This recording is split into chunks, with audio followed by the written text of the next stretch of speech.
Other than cheating, what secret do you keep from your sir to prevent upsetting them?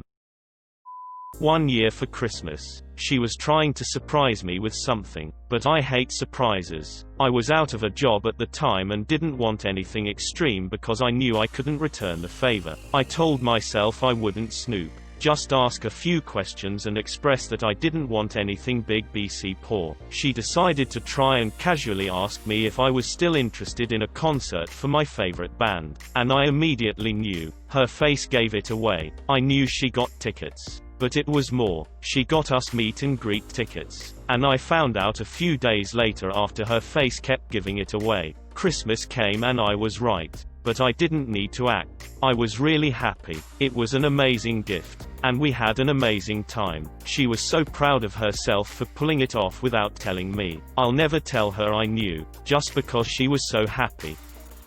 Every time before we leave the house I play a game where I try to guess what she's going to need while we're out and I grab it, e.g., warm hat and extra set of gloves, a small snack, inhaler, battery pack for phone. Sometimes I like to slip it into her bag or purse without her noticing. Other times I reveal that I had it all along in a critical moment. So misuses words, a lot. I'm a language guy. I get the feeling that that is a soft spot on her that previous partners poked pretty hard. So I just internally cringe and say nothing about it. I usually know what she's trying to say. My SO's first language isn't English. He always says really much instead of a lot. I won't tell him it's incorrect. I love when he says I love you really much.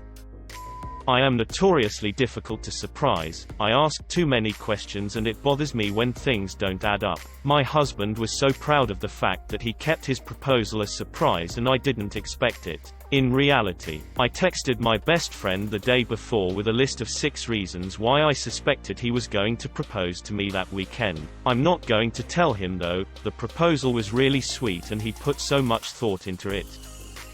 My wife thinks that our beta fish Mojito lived for like 5 years. What she doesn't know is that the role of Mojito has been played by 3 separate beta fish over that time. RIP Mojito 2 and 3.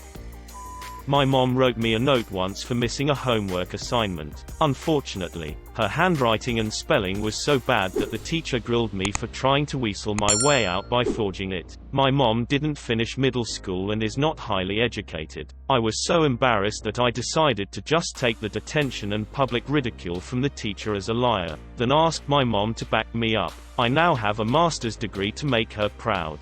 You, Mr. Richardson. The first piece of jewelry I bought my wife was a necklace. We went on holiday and she lost it. I said I would replace it but it wasn't the same. She was upset that she'd lost it for sentimental reasons. I emailed the hotel and of course they hadn't found it. So I bought a replacement and told my wife they found it. My wife once did the joke, "Why did the chicken cross the road? To get to the idiot's house. Knock knock. Who's there?" The chicken. Over text with me. I fell for it because I knew it would make her happy. She loves talking about how she got me and it makes her so happy I can't bring myself to tell her I was the one who told her the joke in the first place. Well, clearly your house does have at least one idiot living in it. Sorry. How much her apartment cleaning service costs. My best friend growing up, practically my brother, owns a cleaning service. So I get the owner's rate. They clean my house for $60 per visit, which is insanely cheap here. When I first met my girlfriend, at some point in conversation it came up that I use a cleaning service, and she joked, "Oh, Big Shot pays other people to clean his house," so I told her how. Fortunately for me, it's not really a big expense. Fast forward a month or so, and she spent like a whole Friday night and Saturday cleaning. We both work a ton during the week so I was like, "I'll pay for your cleaning service so we have more time to spend together on weekends." She wouldn't let me pay for it, but asked me to sign her up with my friend's service. And she just gives me the $60 or pays for some common expense in that range. Thing is, I couldn't get the owner's rate for her, so it's really like $150 per visit. She loves having a cleaning service, and appreciates having more free time, but she wouldn't pay $150 for it. I don't really care about the money, just want her to be happy, so I don't tell her what it costs. I contacted the DVLA about her aunt, who then got a letter saying she needed to be assessed before being allowed to drive. She's 83. I think she clearly has the beginnings on dementia. She stops if she has to go past a lorry, can't see in the dark, and has no peripheral vision. I personally didn't think she should be in charge of a high-speed chunk of metal. The whole family was so angry that someone betrayed them, but I've convinced them that sometimes doctors have to contact DVLA if someone has a specific medical condition and it's probably an automated thing and not personal. They seem to believe me. His favorite dip is like 80% mayo. He has a terrible aversion to mayo. His mom has made it when he's not been around his whole life. And now I continue the charade. It's a really good dip. Not me but my parents. If my mom wants to hide literally anything from my dad, no matter what it is, she just puts it somewhere where he would have to bend over to see it. Doesn't matter if it's something like a package of Oreos. If my dad has to bend over to find it, he's never going to find it. I've tested it with my own snacks when I was still living with them to confirm it works. He'd be mad if he knew how many snacks we'd hidden from him simply because he doesn't bend over low enough to see it in the cabinet. The remote didn't disappear. I accidentally put it through the washing machine and destroyed it and threw it out in a panic.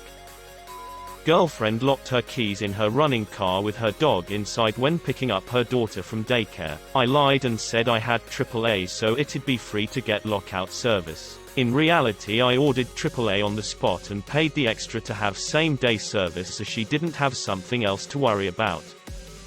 Several years ago, my boyfriend at the time worked for a small company owned by a very good friend of ours. I spoke with the friend quite a bit, and he confided in me that my husband was not a good employee, pretty unreliable, and the only reason he hadn't been fired yet was our friend knew he was having a rough time after his mom died. I had also recently moved out of state to take care of my sick dad. My husband refused to come with me because he felt he couldn't leave the company. I was having a conversation one day with my husband and he mentioned another friend of his was having a hard time at this other company but felt he couldn't leave because he had a baby on the way. He said, I'd offer him my job if I thought my boss would hire him. So I conspired with our friend, the boss, to get the other friend to quit his job and pretend he got fired. My husband then decided the only honorable thing to do was fall on his sword and give up his job to give to the other friend. He talked with the boss and convinced the boss to let him make the move. And it played out like that and my husband moved in with me. He ended up getting a job he liked better and he was happier being with me. So his performance was better. We are still very good friends with the boss.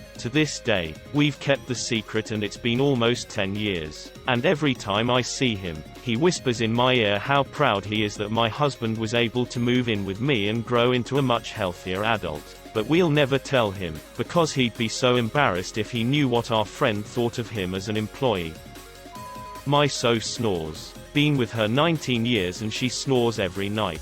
Mostly I can get to sleep and I sleep through it, but I know I am not getting great sleep. I've asked her to see if we can do something about it. Even suggested we do didgeridoo lessons together. The breathing technique does wonders for snoring and why not learn a weird instrument? She's never really bothered. Her snoring can manifest as sleep apnea, which besides just not being good, is a contributor to anxiety which she has, so it'd be good for her too. So, we've recently moved. 2 nights ago the next door neighbor's dog was barking in the middle of the night and kept her up for an hour or two. She kept mentioning it all day and kept telling me how tired she was. I gave some perfunctory sympathy but no more, because secretly it was all I could do to not say, "Welcome to every night in my life." It's not a big secret.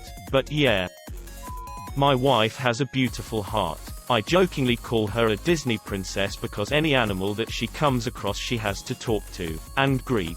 She has cried by seeing a dead raccoon on the side of the road before. At the time, I was working day shift and she was working a swing shift. I had a busy day, but I saw she sent me some pictures of a young doe that was eating in our front yard. She seemed thrilled. I came home and saw the same deer, dead, on my goddamned porch. I felt like I started to hear the first 48 theme playing as I realized I have 6 hours to get rid of this thing before my wife gets home and her world is shattered. I call my local city authorities thinking they wouldn't want a dead animal in the middle of town. Turns out, They couldn't care less. I called some local raptor shelters to see if they could take a stat donation, but it turns out the dead deer business is booming and they didn't have a need for donations at this time, especially in the next 6 hours. Frustrated, I call my dad to vent and get advice on what to do. His response is only a hold on bud. I'll be there in 15 minutes.